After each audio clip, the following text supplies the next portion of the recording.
किसी और के साथ ना हो। शीघ्र जाओ। जी ठीक।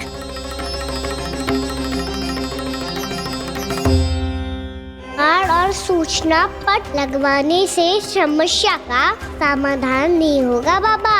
निर्दोष पशु सूचना पट देखकर भी कुछ समझ नहीं पाएंगे।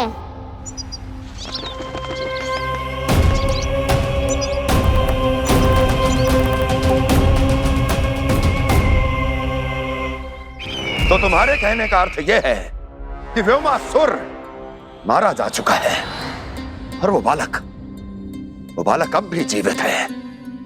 हाँ महाराज, मैंने गोप बालकों को कहते सुना था कि कृष्ण ने छलिया को मोक्ष दे दिया है, पर वृंदावन सुरक्षित नहीं है महाराज। वो एक बहुत बड़ी समस्या से जूझ रहे हैं। कैसी समस्या? गांव के निकट क्षेत्र में किसी विषैले सर्प का निवास है। उसके विष का प्रभाव इतना भयानक है महाराज, जैसे विष ना हो, स्वयं हलाहल हो। मेरी कोई भी औषधि रोगी का उपचार नहीं कर पा रही थी। निकट के क्षेत्र में कहां है वो सर्प?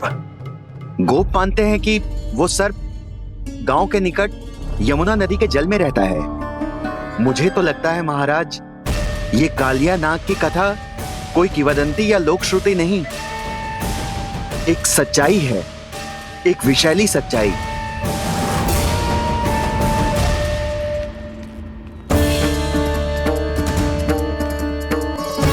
कालिया का सामना करने का समय आ गया है, पर उससे पहले मुझे बुलाना होगा उन्हें।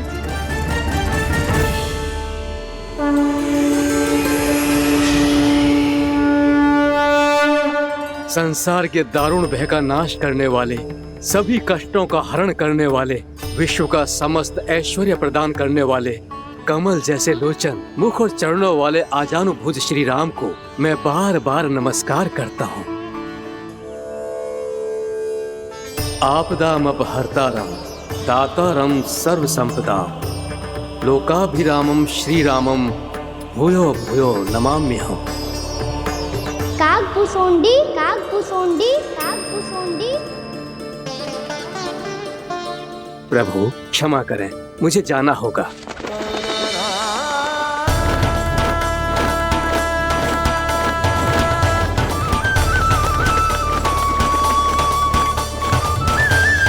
प्रणाम प्रभु।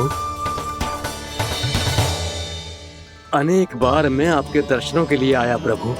कभी नंद भवन के झरोखों से आपके दर्शन करके चला जाता था, तो कभी दूर किसी वृक्ष की आड़ से आपको निहार लिया करता था। आज आपने स्वयं मुझे बुलाकर धन्य कर दिया प्रभु।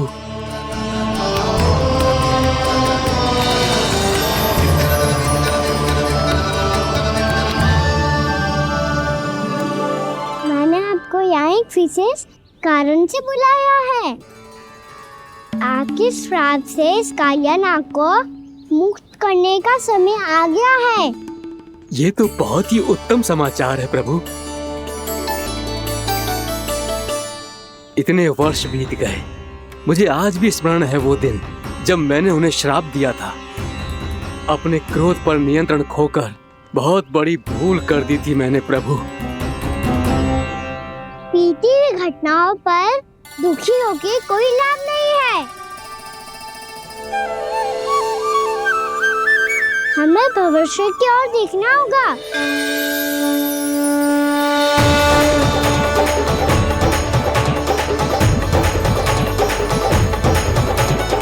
आदेश कीजिए प्रभु, क्या आज्ञा है आपकी? जब मैं कालिया नाग का सामना करने जाऊं, तो आप यही रहेगा। आपको अपने आप पता चल जाएगा कि कब क्या करना है। और हाँ, लौटते जाते समय नारद मुनि से कहिएगा, वो आकर मुझसे भेंट करे। अवश्य प्रभु, प्रणाम। क्या इसने सच्ची में देवर्षि नारद को बुलाया है? नारायण नारायण, आपको संदेश भेजने की आवश्यकता नहीं थी। आप स्मरण करते और मैं चला आता। तुम्हारा कल्याण हो नारद।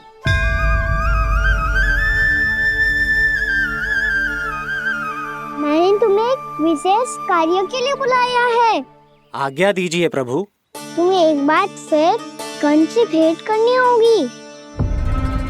विचार कीजिए महाराज। क्या आप बिना किसी शंका के कह सकते हैं कि कौन सी पंखुड़ी पहली है और कौन सी 8वीं? उस दुष्ट से भेंट करना स्वयं कीचड़ में उतरने के समान है प्रभु। कमल पुष्प प्राप्त करना हो तो कीचड़ में उतरना पड़ता है नारद। आपका आदेश तो मैं स्वप्न में भी नहीं टाल सकता प्रभु। कंस कालियानाग के बारे में जान गया है, पर वो उसका सामना करने का साहस नहीं कर पाएगा। मैं आतुर हूँ प्राप्ति, मूर्ख नहीं।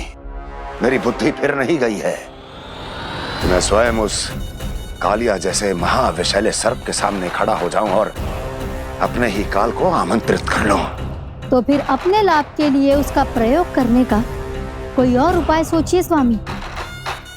कुछ ऐसा कीजिए कि यमुना नदी का पूरा जल विषैला हो जाए और वृंदावन वासी उसका उपयोग करे, और आपका काल कहलाने वाला वो बालक स्वयं काल के गाल में चला जाए।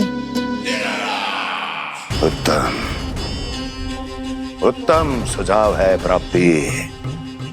अब मुझे उस कालिया तक पहुंचने का मार्ग ढूंढना होगा। उसको विवश करने का कोई उपाय ढूंढना होगा, क्योंकि व्यक्तिगत रूप से उससे भेंट करना असंभव है। असंभव। आप सही कह रहे हैं प्रभु। कंस में उतना सामर्थ्य नहीं कि वो कालिया नाग का सामना स्वयं कर सके।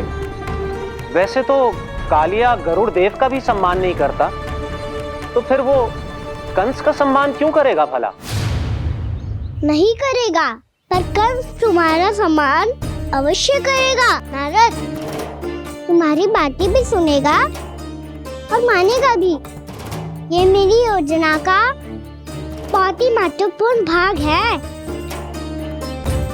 तुम कंस के पास जाओ और कहो कि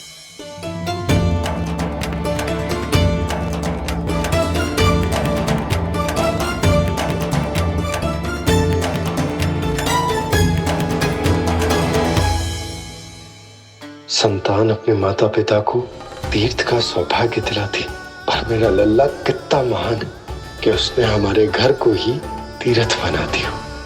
ऐसा तीर्थ जहां मेरी आंखों के सामने भक्त और भगवान का मिलन हो रहा है।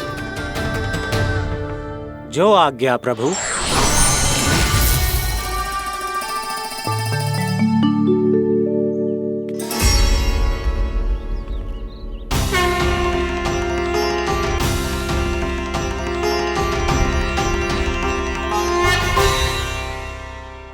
बाबा, कान्हा, ये सब क्या चल रहा है? पहले काक भुसुंडी जी और फिर जे नारद जी। क्या योजना बना रहे हो तुम? कान्हा, बताना लल्ला, क्या सोच रहे तू? कहां देख, अगर तुझे अपने बाबा को ना बताना हो ना, अपने भक्त को बता दे। क्या सोच रहे हो लल्ला? क्या करने वाले हो आप?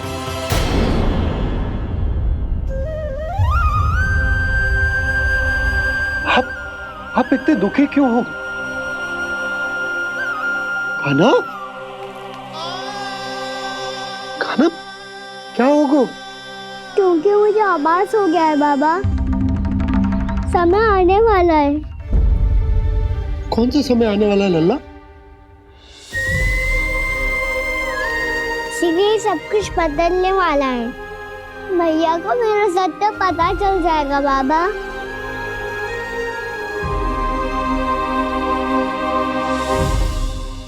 पर लल्ला, इसका काक भुसुंडी और कालिया नाग से क्या संबंध है? ऐसा क्या हुआ था और क्या होने वाला है?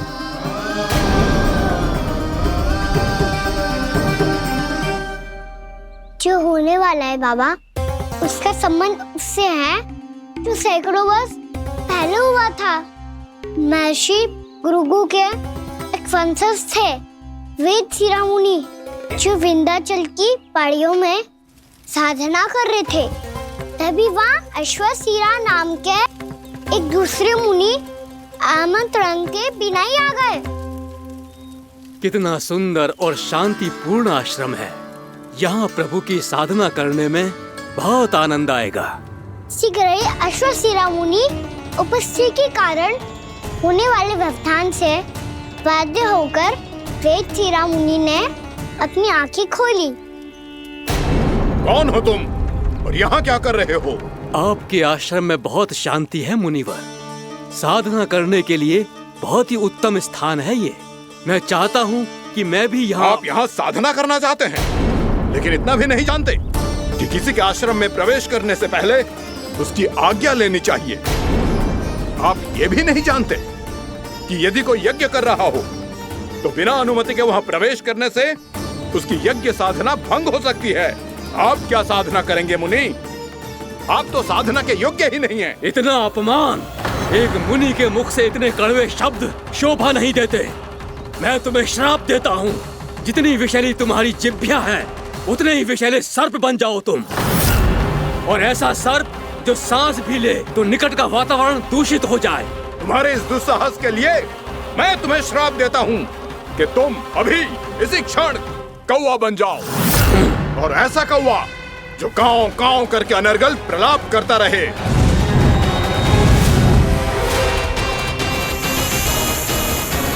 ये मैंने क्या किया? ये मैंने क्या किया? क्रोध के कारण दोनों ने एक दूसरे को श्राप दे दिया। पर दोनों ही मेरे भक्त थे, और भगवान होकर मैं अपने भक्तों को इतनी कठिनाई में कैसे देख सकता था। इसीलिए जिस संकट में उन दोनों ने अपने आप को फंसा लिया था, उसका समाधान करने में मैं उनके पास गया। देखिए ना प्रभु, ये क्या हो गया हमसे। हमारी रक्षा कीजिए प्रभु, मार्ग दिखाइए हमें। क्रोध पर नियंत्रण ना होने के कारण आप दोनों ने एक दूसरे को बहुत ही भीषण संकट में डाल दिया है। अब दोनों ही तपस्वी, तप के बल से दिए गए आपके श्राप को लौटाना भी संभव नहीं है। प्रभु कोई तो उपाय होगा, हम आपके शरण में हैं प्रभु। अपराध तो हमसे हुआ है प्रभु, पर अब आपसे ही आशा है। कुछ ऐसा कीजिए भक्त वत्सल, जिससे हम दोनों के श्राप का प्रभाव कुछ कम हो जाए। आप दोनों ही मेरे भक्त हैं, इसलिए आपकी पीड़ा का निवारण करने का एक उपाय है मेरे पास। वेद शिरा मुनि, जब आप कालिया नाग बनेंगे तो आपको मेरे चरणों को अपने शीश पर धारण करने का सौभाग्य मिलेगा। और अश्व शिरा मुनि, आप काग योनि होने के बाद भी आप श्रेष्ठतम ज्ञान और सर्वाधिक यौगिक सिद्धियों के स्वामी होंगे और प्रवचन दिया करेंगे। इसके बाद अश्वशिरा मुनि काकभूषुंडी बन गए, जिन्होंने आगे चलकर स्वयं गरुड़ देव को रामायण सुनाई। और मुनि वेदशिरा महर्षि कश्यप और देवी कत्रियों के पुत्र कालिया नाग बनकर जल में। और अब वही कालिया नाग जमराज में, जिनके कारण जानकी के प्राण लगभग चले ही गए थे। अब कालिया नाग को उचित स्थान पर भेजने का समय आ गया है बाबा। पर ये तो अच्छी बात है कान्हा, वेदशिरा मुनि को दिया हुआ तुम्हारा वचन भी पूरा हो जाएगा, जमुना जी की शुद्धि भी हो जाएगी। इस सब के बाद भी तुम दुखी क्यों हो? क्योंकि इसके बाद मैया के सामने मेरा रहस्य खुल जाएगा बाबा। उन्हें पता चल जाएगा कि उनका बालक कोई साधारण बालक ना है। भविष्य में जो होने वाला है उसे सबके सामने घटने से रोकना मेरे लिए भी संभव ना होगा। मैया को सब पता चल जाएगा। क्या पता चल जाएगा रे मुझे?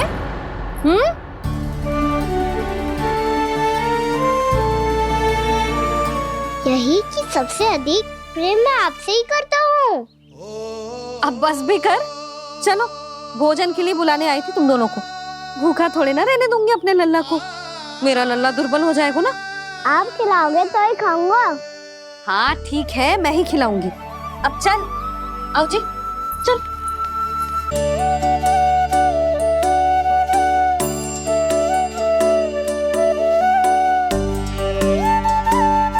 भैया खेलो ना मेरे साथ।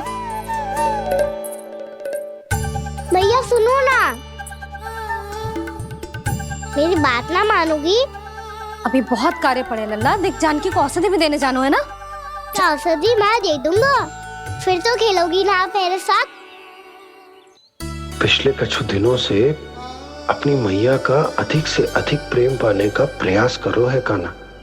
इसका तो एक ही अर्थ हो सकता कि कछु बहुत बड़ो होने वालों है। कान्हा रुक जा लल्ला। कान्हा क्यों तंग कर रहा है? मैया को पहन लेना। कान्हा, कान्हा,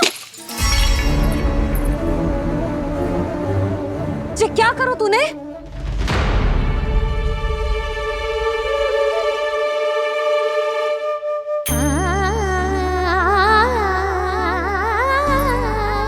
अच्छा ठीक है, अब मुंह लटकाने की आवश्यकता ना है।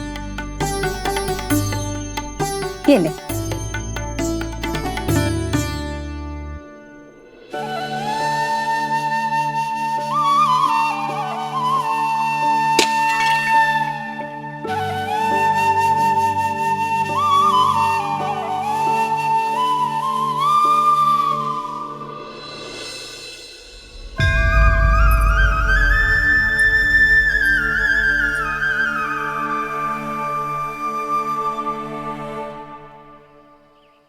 तंग करे मैया को खिजाए, खेले रूठे मनाए, लीला अनोखी करके शरारत, कान्हा दंड भी पाए।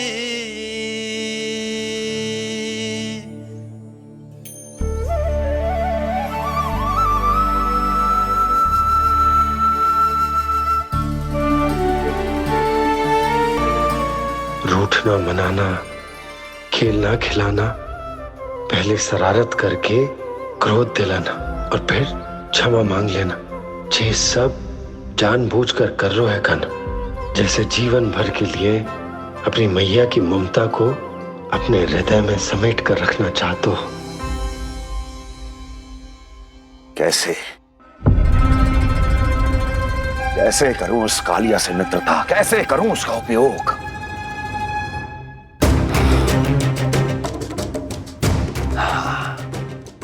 उस पर आक्रमण कर देता हूं और उसे किसी ना किसी तरह से यह विश्वास दिला देता हूं कि यह आक्रमण उस विष्णु अवतार ने किया है।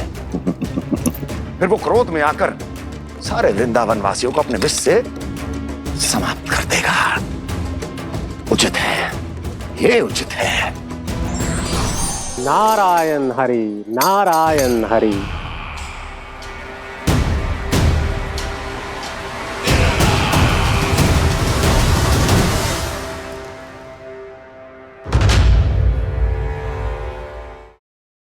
यशोमती मैया के नंद लाला। नारायण हरि, नारायण हरि।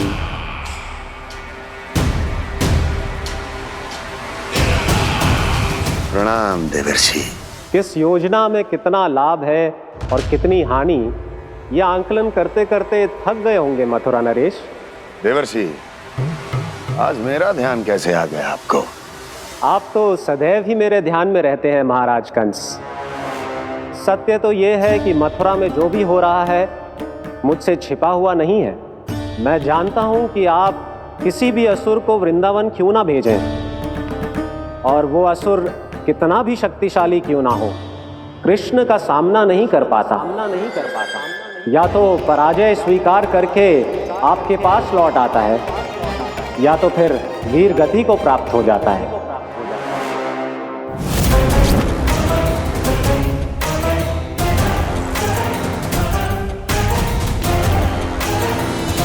वाह, मुझे मेरी असफलताएं स्मरण कराने आए हैं, मेरे घाव को खुरेदने आए हैं, उन पे नमक छिड़कने आए हैं। मित्र को शत्रु समझने की भूल मत कीजिए महाराज कंस। मैं तो आपकी सहायता करने आया हूं। हाँ, और मेरी सहायता। कृष्ण विष्णु अवतार है, आप विष्णु के भक्त हैं। मैं हूं विष्णु द्रोही, फिर भी तो आपके आराध्य को हानि पहुंचाना चाहता है, उसकी सहायता करना चाहते हैं आप। क्या आप निश्चित रूप से कह सकते हैं कि आप ब्रह्मांड के सभी नियमों को अच्छी तरह समझते हैं? अवश्य। आपके लिए बस इतना ही जानना पर्याप्त होगा कि मैं जो कुछ भी कर रहा हूं उसके लिए मेरे व्यक्तिगत कारण हैं। मैं तो बस आपके हित में पिछली बार की तरह एक सुझाव लेके आया था, पर यदि आप मेरा सुझाव सुनना भी नहीं चाहते तो आपकी इच्छा। नारायण हरि, नारायण हरि। कारण चाहे जो हो, इनके पिछले सुझाव के कारण ही आज मेरे शत्रुओं की संख्या कम है, अन्यथा मैं देवकी के अन्य पुत्रों को भी जीवित छोड़ देता, और आज वो सब अपने भाई के साथ मिलकर उसकी शक्ति को अनेक गुणा बढ़ा देते। ठहरिए देव ऋषि,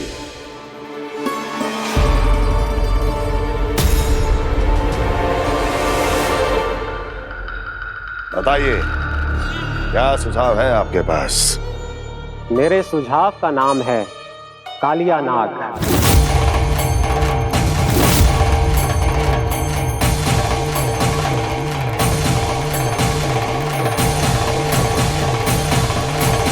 उसके विषय में मैं जानता हूं देवर्षि। तो समस्या यह है कि मैं स्वयं उससे मिलने नहीं जा सकता, उससे भेंट नहीं कर सकता। उस कृष्ण की हत्या के लिए उसको वृंदावन जाने के लिए तैयार नहीं कर सकता। तो मत जाइए उसके सामने, और ना उसे भेजिए कृष्ण के सामने। हर बार आप किसी न किसी असुर को अपने शत्रु के क्षेत्र में भेजते हैं, जहां शत्रु उसका सामना करने के लिए पूरी तरह से तैयार होता है और आपका असुर मारा जाता है। इस बार शत्रु को युद्ध स्थल चुनने का अवसर मत दीजिए महाराज। इस बार योजना का जाल ऐसे बुनिए कि कृष्ण स्वयं उसके पास जाने के लिए विवश हो जाए। कालिया नाग स्वयं काल है, मृत्यु का दूसरा नाम है। उसके विष का उपयोग अपने लाभ के लिए कीजिए महाराज। वैसे कालिया के विष की अधिकता का अनुमान तो होगा ही आपको।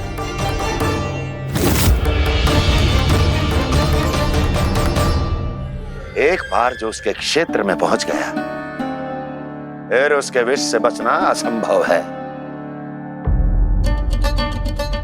उचित सुझाव है देवर्षि, उचित सुझाव है। देवर्षि, उस छलिया विष्णु की भक्ति करते करते आप भी उसके रंग ढंग सीख गए हैं। उचित है, उचित है।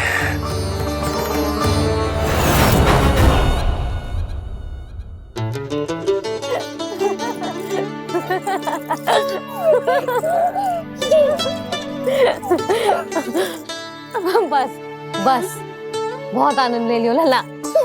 बस अब दूध पी ले। ठहर ठहर, गर्म है।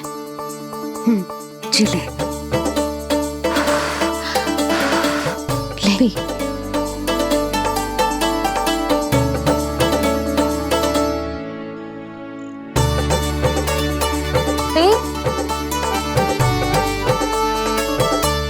मैं ना होती तो ना जाने क्या होता तेरा। अपने आप दूध भी ना पी सकते है, भावला कहीं का। आपकी इस प्रेम के लिए तो मैं धरती पे आया हूँ मैया। मैं भी यही सोच रहा हूँ यशोदा, कि तुम ना होती तो मेरा क्या होता। इसी बात पे थोड़ा दूध और कजू खाने को दे दो। अरे मैं तो भूल ही गई। तनिक ठहर जाओ जी, जे दूध पी लेना तो आपके लिए भी कछु ले आती हूँ।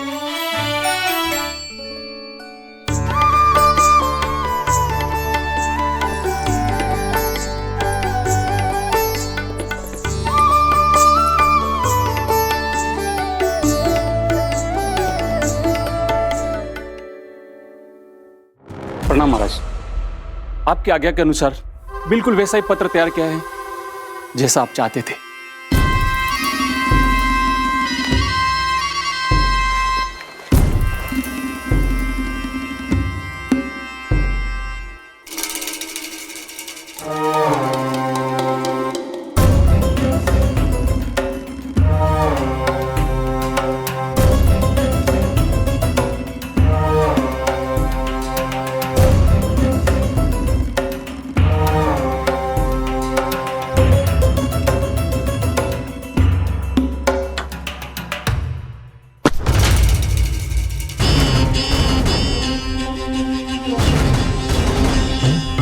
कृष्ण जन्म से लेकर आज तक ये मेरी सबसे महत्वपूर्ण योजना है। इसका सफल होना निश्चित है दूत, किंतु केवल वही करना जैसा मैंने कहा है। जाओ।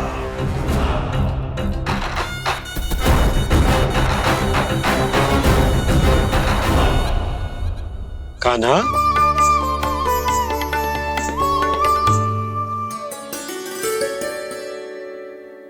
क्या होगा? बाबा, मैं चाहता हूँ कि मैया की स्वमता क्रिस्टल फ्रेम की वर्षा मुझ पे सरतेव ऐसे होते रहे। वो तो होती रहेगी लल्ला। अपने लल्ला के लिए किसी मैया का प्रेम कभी कम हो सकता है भला? नंदराज, वो मथुरा से एक दूत आयो है महाराज कंस का राजपत्र लेके।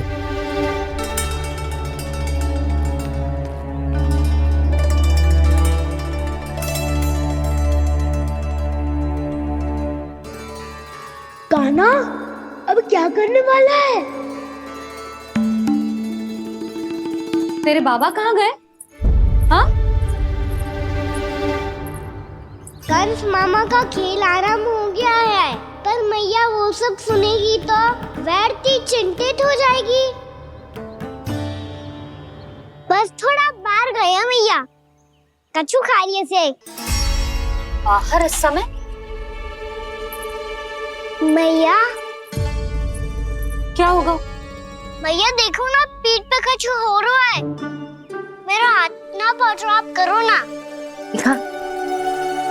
यहाँ? क्षमा करना मैया, पर अभी बाबा को ही संभालने दो ये सब। कहिए, क्या संदेश लाए हैं आप? नहीं नंदराज, नहीं। महाराज कंस का आदेश है कि यह संदेश सभी गांव वालों के साथ ही पढ़ा जाए। ठीक है, मैं गांव वालों के सामने पढ़ दूंगा, पर मुझे तो दीजिए पढ़ने के लिए। महाराज की आज्ञा का पालन करना आपके लिए भी आवश्यक है नंदराज। सभी गांव वासियों की सभा बुलाइए।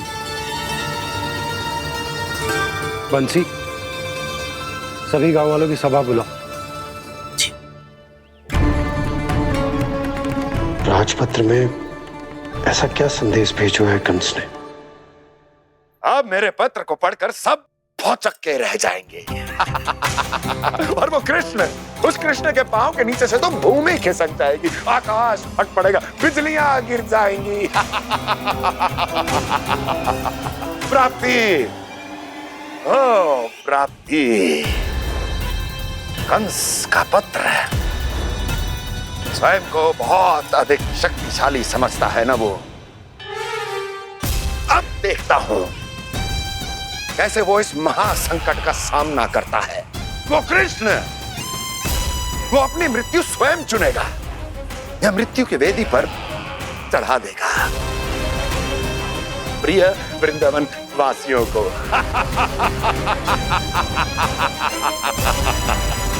अब आएगा आनंद प्राप्ति, अब आएगा आनंद। सबको इकट्ठा करवा के ही पढ़वाएगो। अवश्य ही कोई विशेष संदेश दिया होगा कंस ने। मैं भी यही सोच रही हूँ सुलक्षणा जी, कछु ना कछु तो विशेष है, और जे हो क्या सकता है? हाँ, बात तो सही है। ऐसा क्या हो सकता है? सभी गांव वासियों के सामने कहा जाए, कछु तो विशेष अवश्य लग रहा है।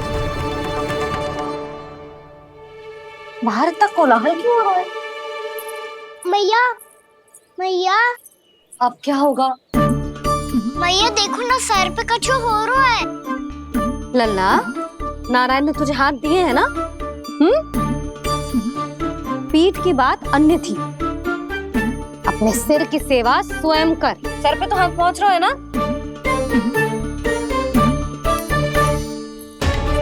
भैया सुनो ना, भैया देखो ना, तीव्र कर कछु हो रहा है। भैया देखो ना, तीव्र कछु हो रहा है।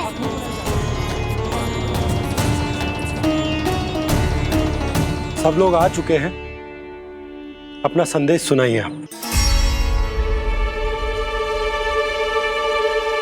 गोपराज नंद और सभी वृंदावन वासियों को सूचित किया जाता है कि मथुरा अधिपति और आप सभी के महाराज कंस ने कल सुबह भव्य पूजा का आयोजन किया है। इसके लिए राज्य को वृंदावन के क्षेत्र के निकट यमुना नदी के मध्य में खिलने वाले 1 कोटि कमल के पुष्पों की आवश्यकता है। इसीलिए आप सभी को यह आदेश दिया जाता है कि ये सभी कमल के पुष्प प्रथम पहर से पहले राजसभा में पहुंचा दिए जाए। इतने सारे वो भी प्रथम पहर से पहले कैसे हो सकते हैं? यदि आप ऐसा करने में असफल रहे तो इसे राज आज्ञा का उल्लंघन माना जाएगा और राजद्रोह के आरोप में आप सभी को कड़े से कड़ा दंड दिया जाएगा। स्मरण रहे, यदि कल की पूजा में इन 1 कोटि कमल के पुष्पों का ना पहुंचने के कारण कोई व्यवधान आया तो समस्त वृंदावन वासियों को दोषी माना जाएगा और पूरे गांव को निवासियों सहित धूल में मिला दिया जाएगा। कल प्रथम पहर तक का ही समय है आप सबके पास।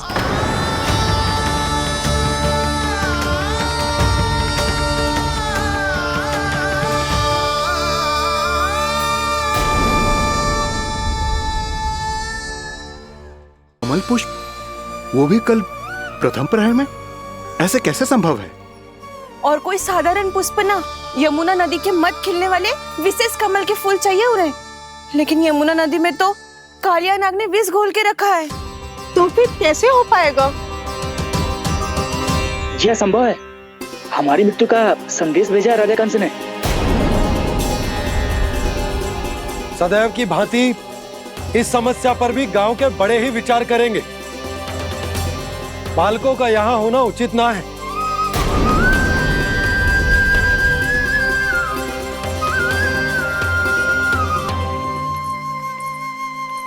लल्ला, ले जे गेंद ले, जा अपने सखाओं के साथ खेल। सुबह उज्जवल, मधुमंगल वसंता, देखो भैया ने क्या दिया है। चलो खेले, बहुत आनंद आएगा आज।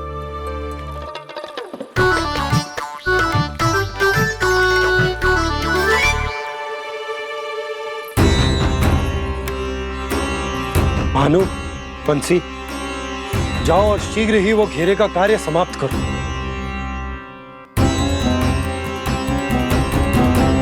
पर कछु ना कछु तो करना पड़ेगा ना। पर हम कर ही क्या सकते हैं?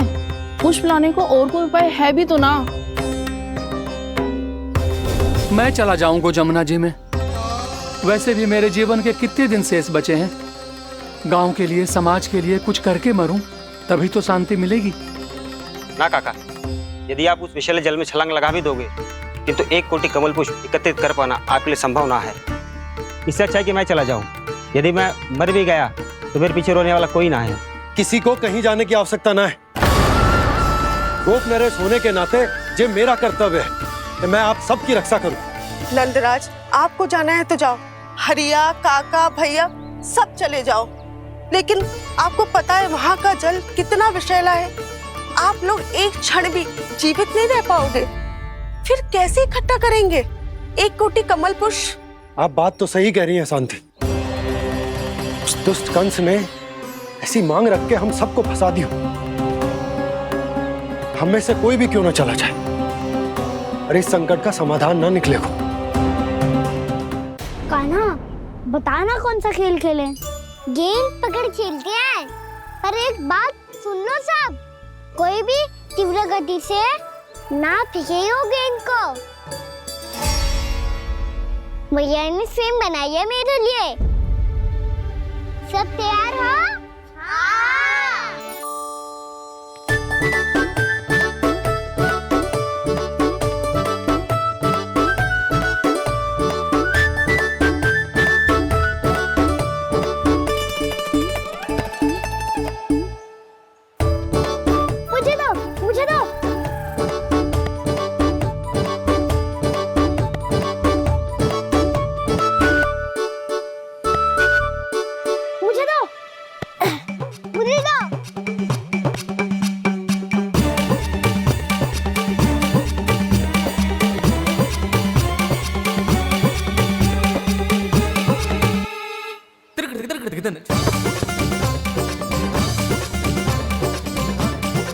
कान्हा, इतनी धीरे से फेंकेगो तो कैसे आनंद आएगो? थोड़ा बल लगा के फेंक। हाँ कान्हा, हम अभी बड़े हो गए हैं, तू अब भी छोटे बालकों की तरह फेंक रहे हो है।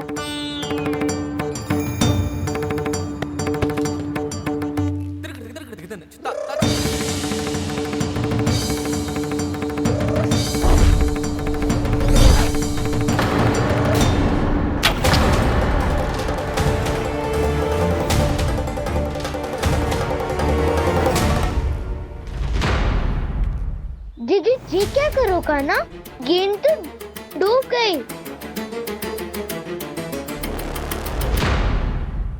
अच्छा, तो ये सब इसकी योजना का भाग था ताकि ये कालिया का सामना कर पाए। तुम सबने तो कही थी तीव्र गति से फेंको, देखो फिकवा दी ना मेरी गेम। मुझसे नदी में, अब मुझे जाके लानी पड़ेगी। रुक जा कान्हा, रुक जा कान्हा। जी क्या बोल रहे हो कान्हा? इसमें तो बहुत संकट है। कोई भी संकट मेरी मैया का उपहार खोने से बड़ा ना है। बहुत प्रेम से बना के उन्होंने दी थी। हे नारायण, कोई उपाय समझ में ना आ रहा है। मैया, अब कैसे करेंगे हम अपने गांव की रक्षा? कीड़े पड़ेंगे उस दुष्ट को। यदि उसके कारण किसी के प्राण चले गए तो कौन सा फल मिलेगा उसे इस पूजा का? तुम सही कह रही हो यशोदा, और हमारे पास कोई और दूसरा विकल्प भी तो ना है। यदि हमने मथुरा की राज आज्ञा का पालन ना किया तो इसका दुष्परिणाम पूरे गांव को भुगतना पड़ेगा।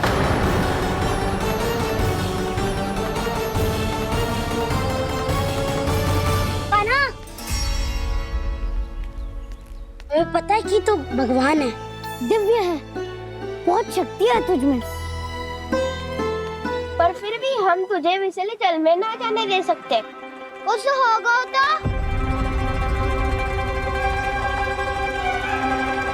तुम सब इतनी हट कर रहे हो तो ठीक है, ना जाऊंगा। गेंद कहाँ गिरी है, कितनी दूर गई है, ये तो देख लूं, ताकि उसे बाहर निकालने का कोई उपाय ढूंढ पाऊं।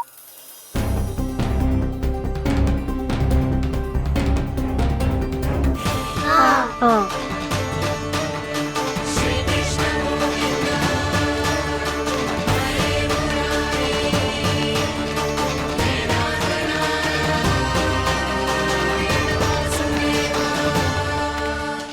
कान्हा की ये लीला तो समझ ही नहीं आ रही। पहले इसने देवश्री नारद को मथुरा जाकर कंस को भड़काने के लिए कहा, फिर स्वयं ही दुखी भी हो गया कि अब इसका रहस्य सबके सामने खुल जाएगा।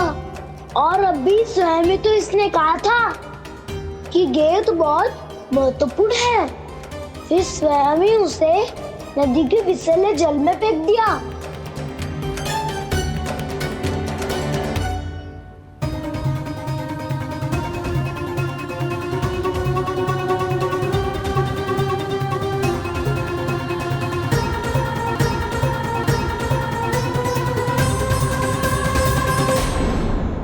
यशोमती मैया के नंद लाला।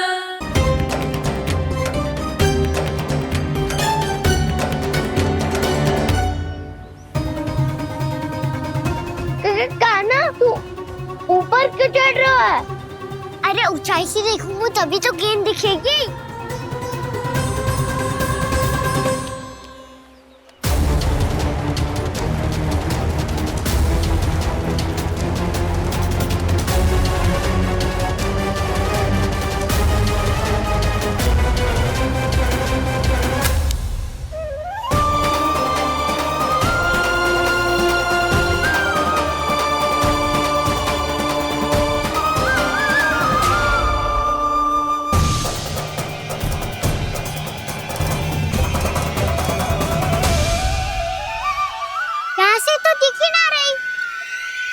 सुबह मैंने वहीं से फेंकी थी ना?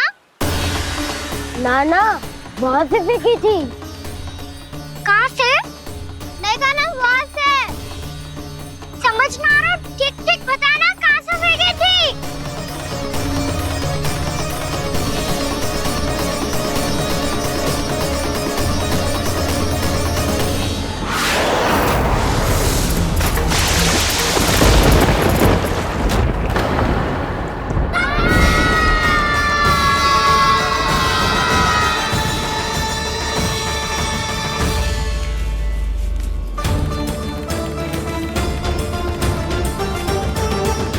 कालिया नाग के क्षेत्र में जाकर कोई भी जीवित वापस ना लौट सको।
क्या किया वाना ने?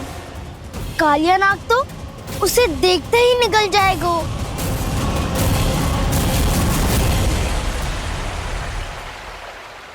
तो आरंभ से अब तक सब कुछ उसकी लीला का ही भाग था।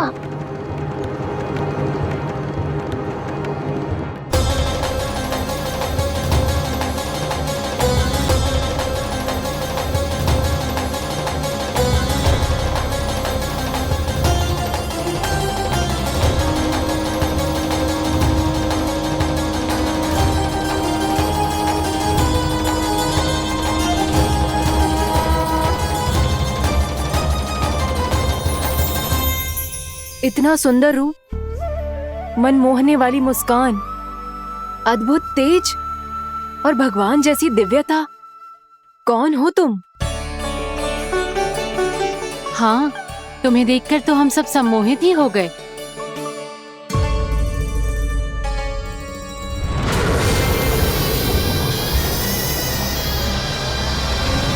तुम जो भी हो बालक, वापस लौट जाओ। हमारा हृदय तुम्हें ही देखते रहना चाहता है, किंतु यदि हमारे पति जाग गए तो तुम्हें अवश्य हानि पहुंचाएंगे। ये बहुत विषैले है बालक, कालकोट जैसे भयानक। इनके विष से तुम नहीं बच सकोगे। नंदराज, कालिया नाग के विष का प्रभाव बढ़ते ही जा रहा है। पहले 8 कोस तक उसके विष का प्रभाव था, अब तो 1 योजन से अधिक क्षेत्र में फैलो है। जल पीने के प्रयास से अनेक पशु मारे गए हैं और नदी के निकट के वृक्ष और वनस्पति सब नष्ट होने लगे।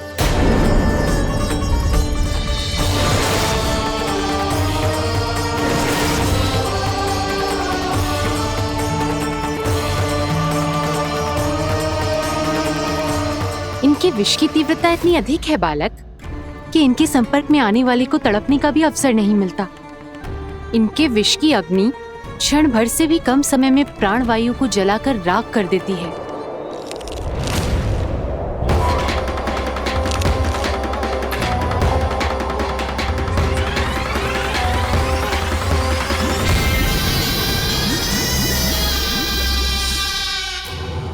तब तो समस्या और भी गंभीर हो जाएगी।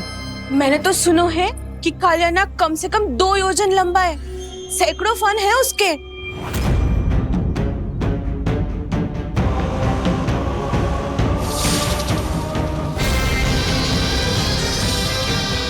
इसका अर्थ तो ये है कि हम दोनों ओर से फंस गए। एक और कंस को 1 कोटि कमल पुष्प देने जो कि कालियानाग के क्षेत्र में पड़ते हैं, और दूसरी ओर उस कालियानाग का विष यमुना जी के क्षेत्र में बढ़ता ही जा रहा। इसके कारण हम ही नहीं, निर्दोष पशु पक्षी भी संकट में। इन दोनों समस्याओं का एक ही समाधान है, उस कालियानाग का सामना करना। और ये ना समझ आ रहा कि हम ये करेंगे कैसे, क्योंकि ये बात साधारण मनुष्य के बस की ना है। हमारे लिए ये असंभव है।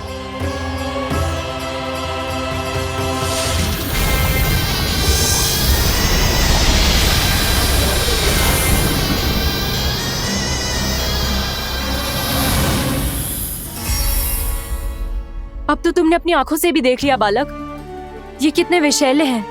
नींद में भी विष उगलते हैं। इससे पहले कि तुम्हें कुछ हो जाए, चले जाओ यहाँ से, मान लो हमारी बात। आप सब मुझे जानती भी नहीं और फिर भी मेरी इतनी चिंता कर रही हैं आप। माँ की ममता भेदभाव नहीं जानती। तुम भी किसी के पुत्र हो और हम सब भी माँ हैं। एक माँ को हर बालक में अपनी ही संतान दिखाई देती है। इसलिए हम तुमसे विनती करते हैं, वापस चले जाओ, बचा लो अपने प्राण। मेरी चिंता मत कीजिए, मुझे कुछ नहीं होगा। होगा, अनर्थ होगा यदि ये उठ गए तो।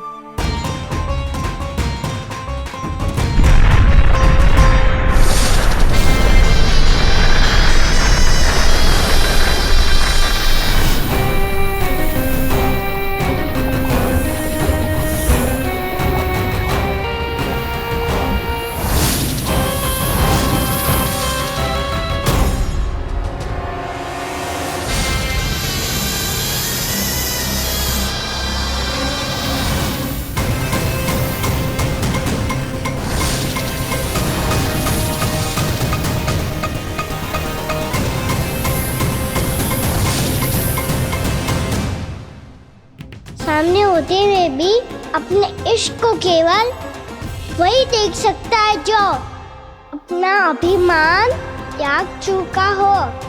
पर पूर्व जन्म में मेरा भक्त होने के नाते मेरा सत्य स्वरूप देख पाने में मुझे इसकी सहायता करनी चाहिए।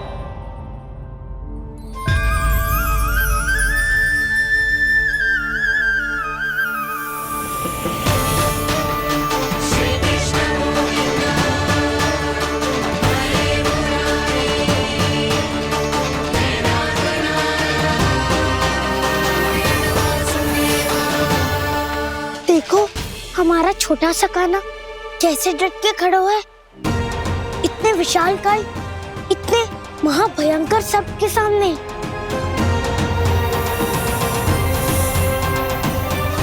ये कोई भगवान नहीं है जो इसके सामने हाथ जोड़ रही हो तुम सब।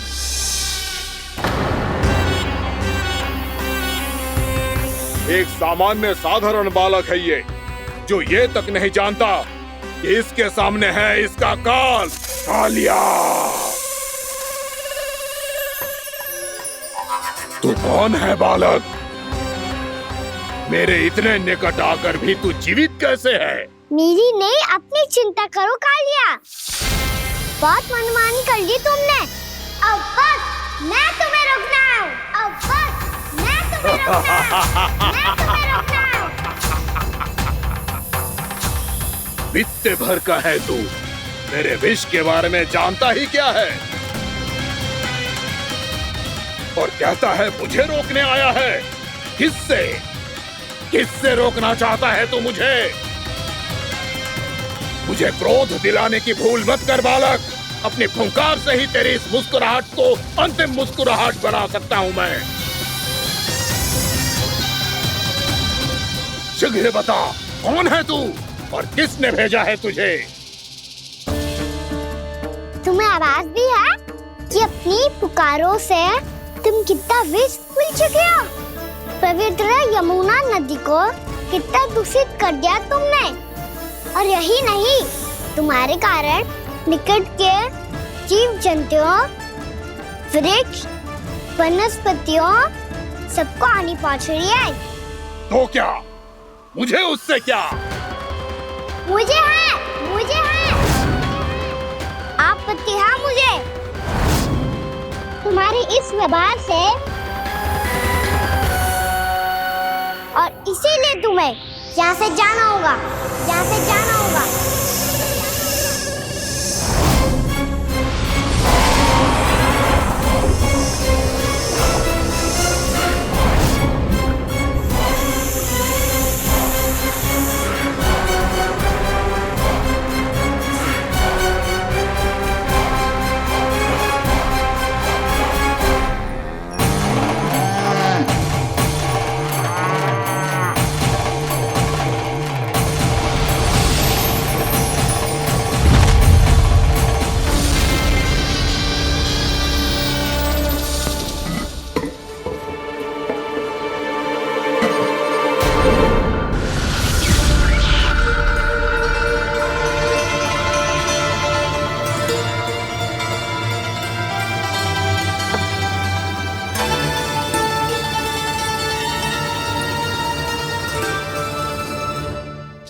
मुझे आदेश देने का साहस भी कैसे किया तूने? इस क्षेत्र को मैंने अपना राज्य बनाया है, मेरा परिवार रहता है यहाँ, और तू मुझे यहाँ से जाने के लिए कह रहा है? हाँ, क्योंकि तुम्हारे यहाँ रहने के कारण अन्य जीवों को हानि हो रही है और मैं ऐसा नहीं होने दे सकता। मैं तो बस वही कर रहा हूँ जो एक सर्प का स्वभाव है। विष फैलाना स्वाभाविक है मेरे लिए, इसलिए मुझे चुनौती मत दे बालक। चुनौती तो मैं दे चुका हूँ कालिया। अब तो बस तुम्हें स्वीकार करनी है।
मैं भी चेतावनी दे रहा हूँ, यहाँ से चले जाओ। अपनी भूल को पहचानो कालिया, तुम जो कर रहे हो अनुचित है।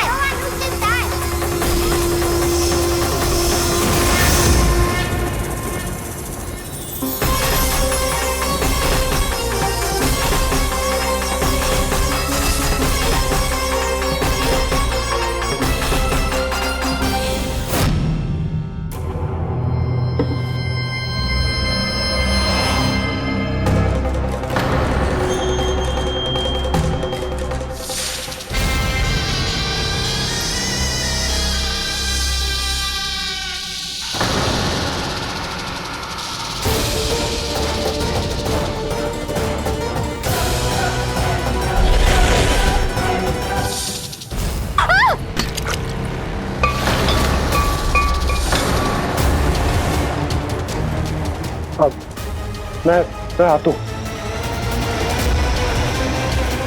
क्या हो गया सुधा? मुझे आवाज हो रहा है जी, कछु ना कछु गड़बड़ है। यशोदा, जो समस्या हमारे सामने है, हम सभी उसका समाधान खोजने में जुटे। तो तुम विश्वास करो, मैं कोई ना कोई समाधान अवश्य ढूंढ लूंगा। हम कैसे भी करके वो कमल के पुष्प उस कंस तक पहुंचा देंगे।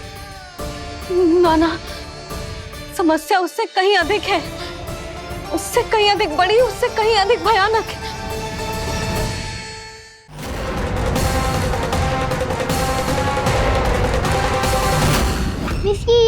सुन से ही सबके प्राण चले जाते हैं। इसने तो विष की धारियां फेंकी है कान्हा पे। कान्हा कैसे बच्चे को अधिक विष से? इसका विष तो क्या, ये सर स्वयं भी छू तक नहीं पाएगा हमारे कान्हा को।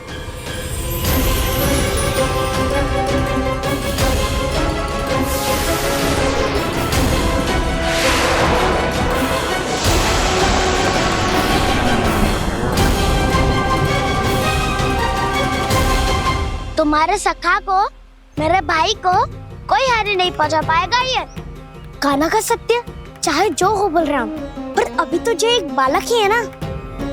देखो कैसे विष के कारण स्थिर हो गया है।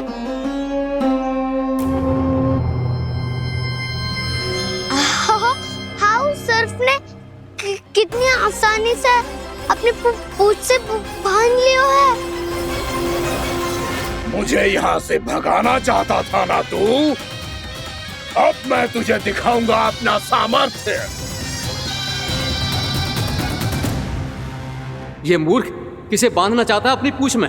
उन्हें जिनका विस्तार सारे ब्रह्मांड में है, या उन्हें जो स्वयं अनंत है? पर देवराज, प्रभु ऐसा करने ही क्यों दे रहे हैं कालिया को? आप सब भूल रहे हैं देवगण। कालिया पूर्व जन्म में प्रभु का बहुत बड़ा भक्त था। उसी भक्ति का फल मिल रहा है अब इसे। वैसे भी भक्तों के मन का भाव सबल हो तो भगवान तो सहज ही बंध जाते हैं।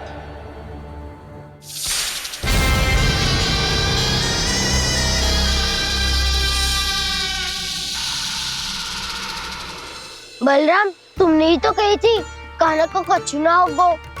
देखो दुष्ट ने चारों ओर से जकड़ लियो है।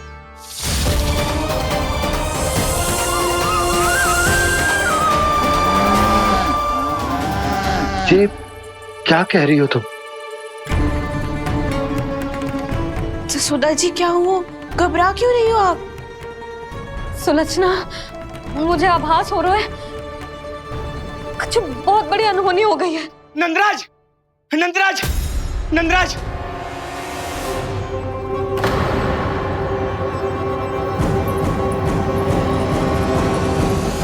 नंदराज, कान्हा ने जमदग्नि नदी में छलांग लगा दी है। कान्हा ने जमदग्नि नदी में छलांग लगा दी है। कान्हा ने जमदग्नि नदी में छलांग लगा दी है। कान्हा जमुना में कूद गया है। मुझे लगा था आज कछु गड़बड़ होने वाली है। मुझे आज कान्हा को ना जाने देना चाहिए था।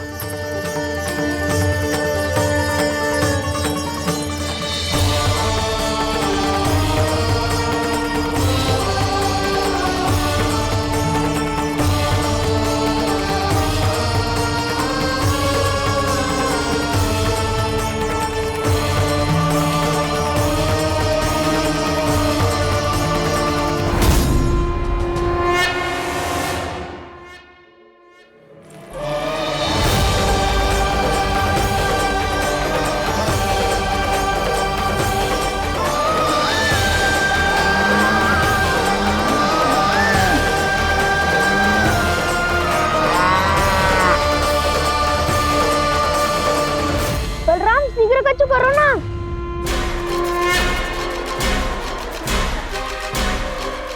कछु भी करो पर कान्हा को बचाओ। नाग बहुत भयंकर है। कान्हा अकेले ना संभाल पाएगा इसे।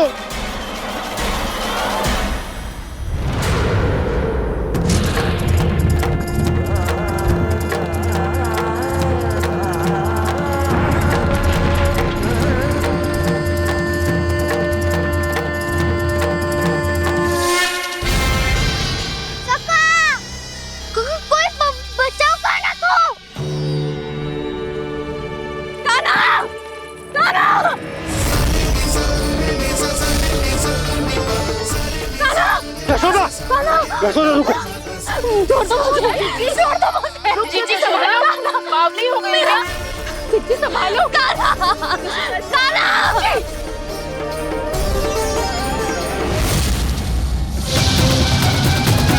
यशोमती मैया के नंद लाला।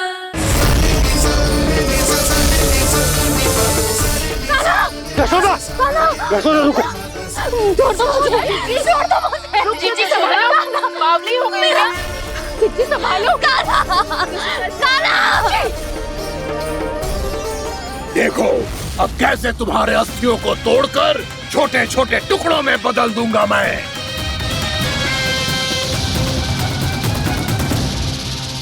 सुदाजी, आप जाओगी तो आप भी फंस जाओगी। अपने लल्ला के लिए मैं किसी भी संकट का सामना करने के लिए तैयार हूँ। छोड़ो ना यशोदा, हमें कोई और उपाय खोजना पड़ेगा। कोई और उपाय? आप देख ना रही मेरा काना किस दशा में है। काना मैया के वश में नहीं है, नहीं तो ये अपने लल्ला के लिए साक्षात काल का भी सामना कर ले। ये तो केवल कालिया नाग है। हे नागराज, आप मेरे प्राण ले लो पर काना को छोड़ दो। ना नागराज, आप मेरे प्राण ले लो, मैं विरोध भी ना करूंगी। ना नागराज, आप मुझे मार दो पर मेरे काना को छोड़ दो। ना ना ना ना नागराज, मेरे प्राण ले लो, हमारे काना से क्या शत्रुता है आपकी? प्रभु के लिए जो प्रेम यशोदा मैया के हृदय में है, वही इन सभी गोपियों के हृदय में भी है।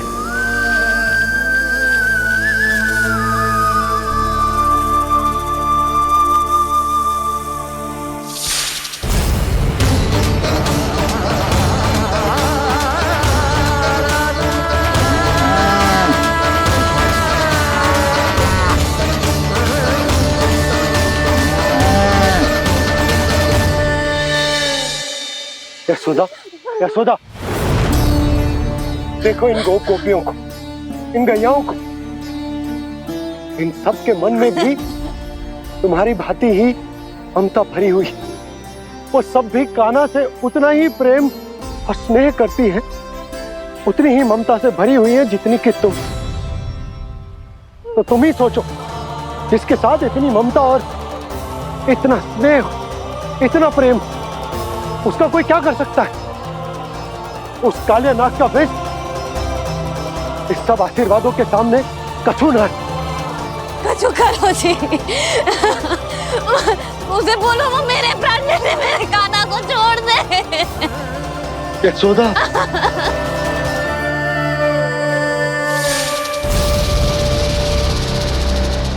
केवल इन्हीं में नहीं देवराज, नाग पत्नियों के हृदय में भी ममता का वही प्रेम उमड़ रहा है।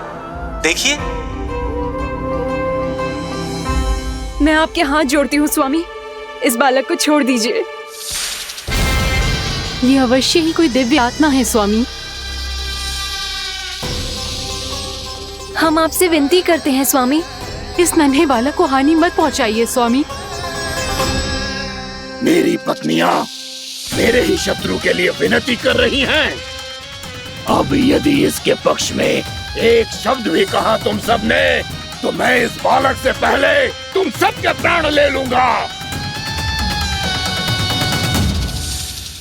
हो रहा प्रसन्न नाग कालिया, विजय को निश्चित जान।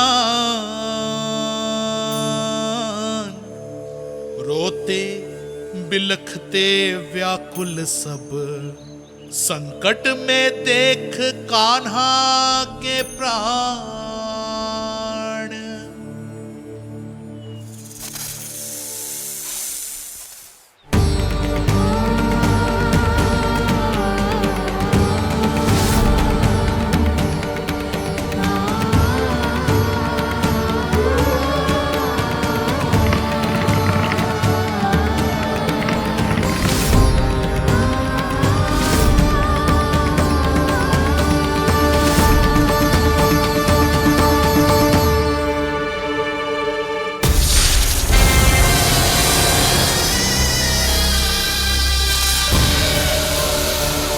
कुछ करो जी, मेरे लल्ला को बचा लो, कोई तो कुछ करो। जीजी, संभालो जी। यशोदा, यशोदा तुम शांत हो जाओ, मैं कान्हा को वापस लेकर आऊंगा, मैं रक्षा करूंगा उसकी। ना नंदराज, कान्हा, नंदराज नहीं, कम से कम आप तो समझो नंदराज, कालिया के पास आप जाओगे तो आप भी फंस जाओगे।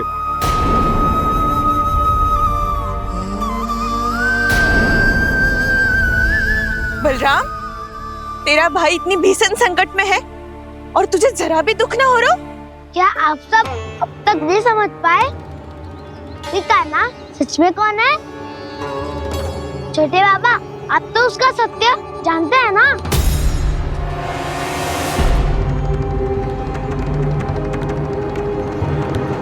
मानता हूँ कि आप सब कान्हा के रहस्य के बारे में नहीं जानते, पर क्या उसके जन्म से आज तक घटी एक से बढ़कर एक विचित्र घटनाओं को भी भूल गए हैं आप सब? भूल गए हैं कि कैसी पूतना जैसी राक्षसी उसका कुछ बिगाड़ नहीं पाई, कैसे तरनावती जैसा भयानक राक्षस उसे एक खरोच भी नहीं दे पाया था।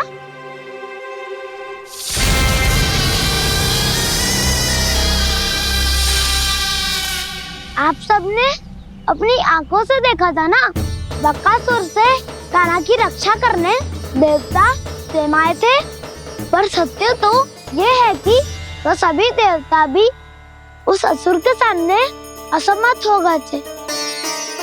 तब कान्हा ने बहुत ही आसानी से उस भयंकर असुर का वध किया था, एक ही बार में धराशायी कर दिया था उसे। तो आप सभी सोचिए, बार बार ऐसे असाधारण कार्य करने वाला बालक साधारण कैसे हो सकता है? अब तो आरंभ से ही सारा सत्य जानते हैं छोटे बाबा। रहस्य छुपाने में सदैव कान्हा की सहायता करते आए हैं आप, और आज आप स्वयं ही उसके सत्य को भूल रहे हैं। और तुम सब भी तो जानते हो कान्हा की शक्तियों के बारे में, तो क्या तनिक भी विश्वास ना है अपने सखा पे? बलराम, जे तू क्या कह रहा है? मैंने जो कहा उसका एक एक शब्द सत्य है छोटी माँ। यदि प्रभु की इच्छा हुई तभी कुछ ही क्षणों में सब कुछ अपनी आंखों से स्वयं अनुभव कर लेंगे आप।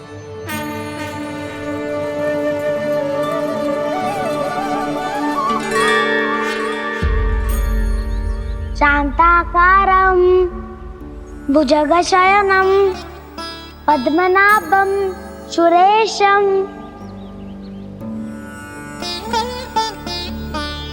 विश्वाधारं गगनसदृशं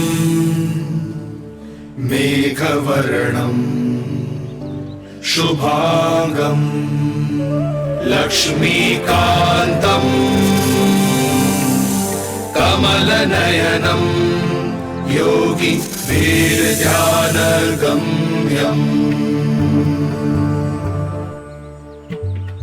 वन्दे विष्णुं भवभयहरं सर्वलोकैकनाथम्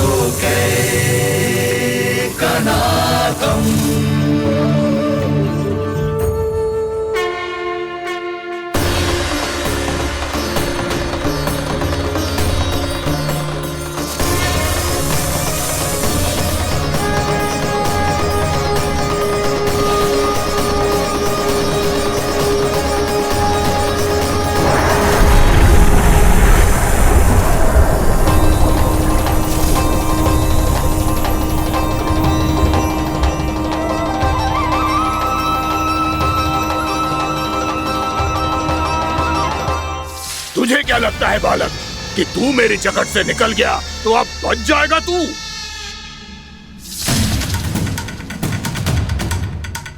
मेरे विष से अपनी प्राण रक्षा करने में सफल रहा, मेरी जगत से भी छूट गया, पर मेरे दंश से नहीं बच पाएगा।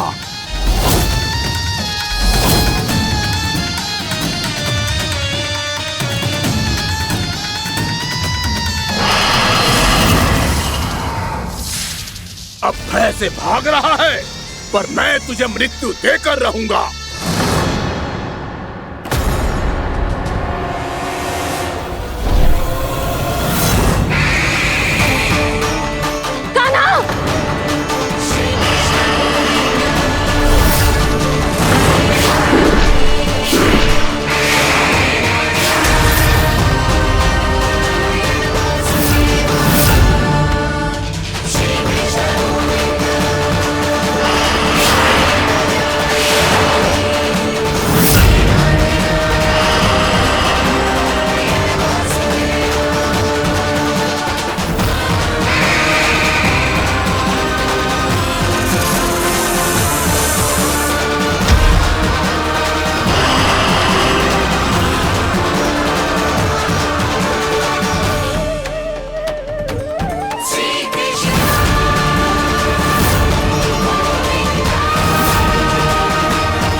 नन्हा सा खाना कितनी देर भाग पाएगा?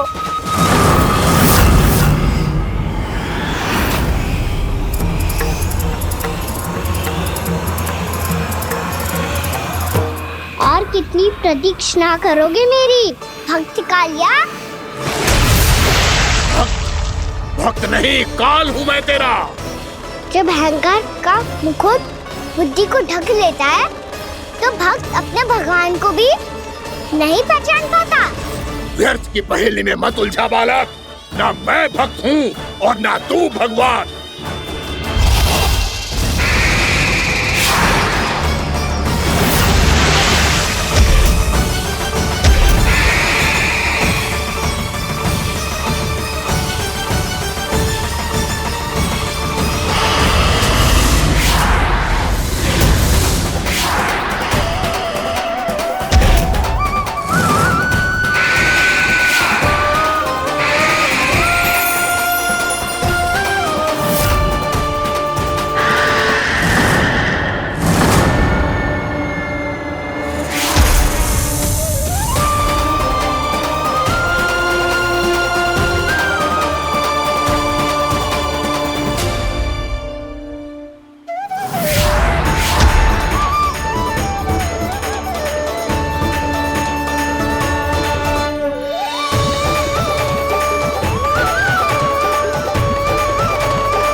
उसे छूकर कालिया नाग का हलाहल जैसा विष भी चरणामृत बन गया है और यमुना जी के जल में फैल चुके विष के प्रभाव को भी नष्ट कर रहा है।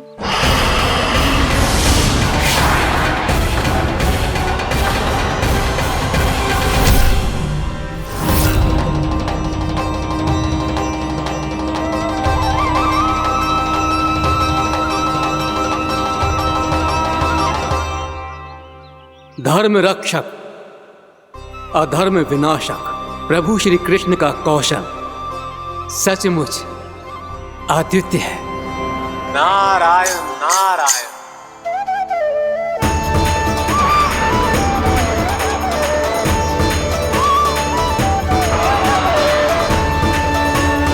मेरा भार तुम्हारे भीतर के अहंकार का प्रतीक है कालिया।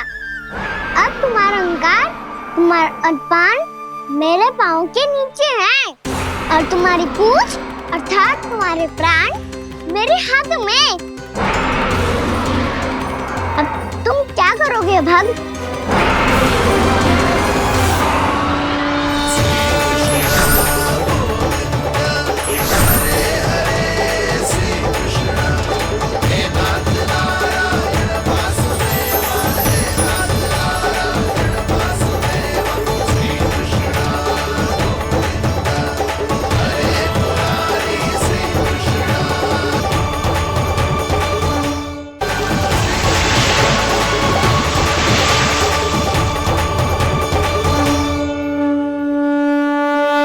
प्रभु, भले ये आपको पहचानने में असमर्थ हो, पर हम सब ने आपको पहचान लिया है।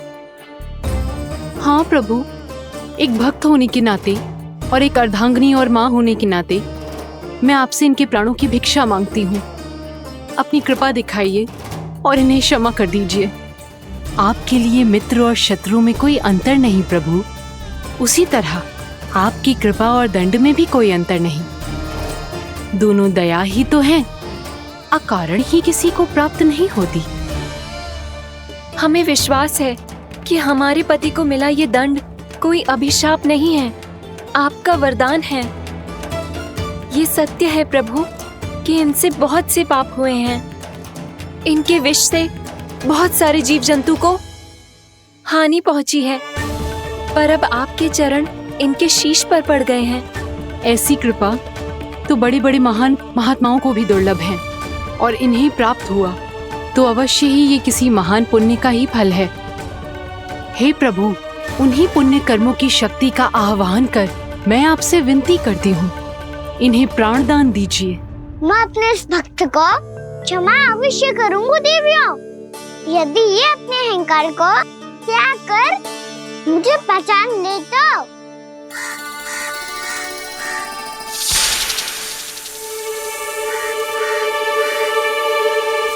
मैं तुम्हें श्राप देता हूँ, जितनी विषैली तुम्हारी जिह्वा है उतने ही विषैले सर्प बन जाओ तुम।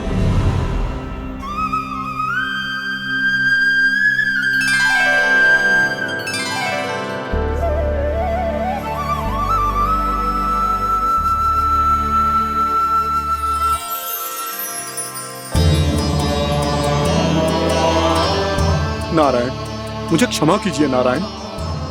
मैं तो आपका परम भक्त था, किंतु मैं आपको पहचान नहीं सका। इसका दंड तो मुझे मिलना ही था, किंतु मैं अब प्रायश्चित करना चाहता हूं। इसके लिए यदि आप मेरे प्राण भी ले लेंगे तो भी मुझे कोई दुख नहीं होगा। मैं अपना जीवन, मृत्यु और अपना अस्तित्व सब कुछ आपको समर्पित करता हूं। मैं तुम्हारी क्रोध के कारण श्राप मिला, जिसे विशाल सर्प के रूप में तुम्हारा जन्म हुआ, और सर्प का तो स्वभाव है विष फैलाना। इसीलिए तुम्हें दंड नहीं दूंगा, मैं सिर्फ सभी अपराधों का पश्चाताप कर लिया। इसीलिए मैं तुम्हें क्षमा करता हूँ कालिया।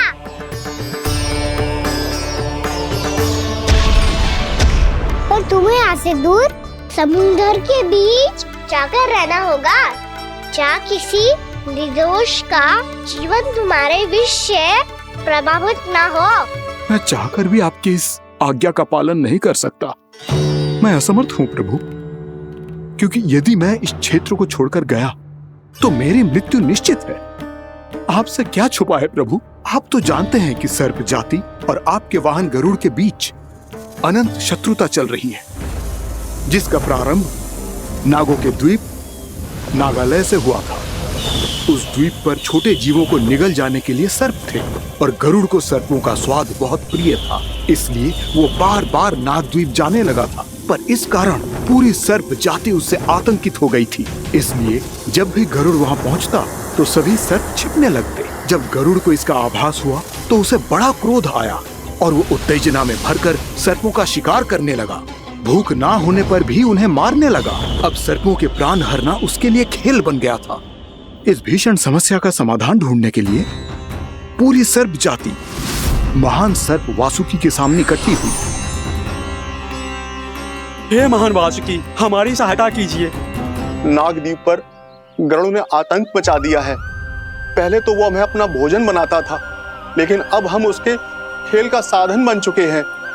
भूख हो या ना हो, जब तब आकर वो हमारे प्राण हर लेता है। अनुचित हिंसा के इस प्रथा का आरंभ सर्पों ने ही किया है। पहले आप सबने पूरे द्वीप पर अधिकार कर लिया, फिर आहार के साथ साथ आनंद के लिए भी आप सभी ने निर्दोष जीवों की हत्या की। और जब सृष्टि का संतुलन बनाए रखने के लिए गरुड़ आपको अपना आहार बनाने आया तो आप सब अपने प्राणों की रक्षा के लिए छिपने लगे। तो फिर गरुड़ का उत्तेजित होना तो स्वाभाविक ही था। नागनाथ, जो हमने अन्य जीवों के साथ किया वही अब हमारे साथ हो रहा है, परंतु ये भी तो सृष्टि के संतुलन के विरुद्ध ही है ना? अवश्य है, इसलिए मैं गरुड़ से चर्चा करूंगा। धन्यवाद प्रभु।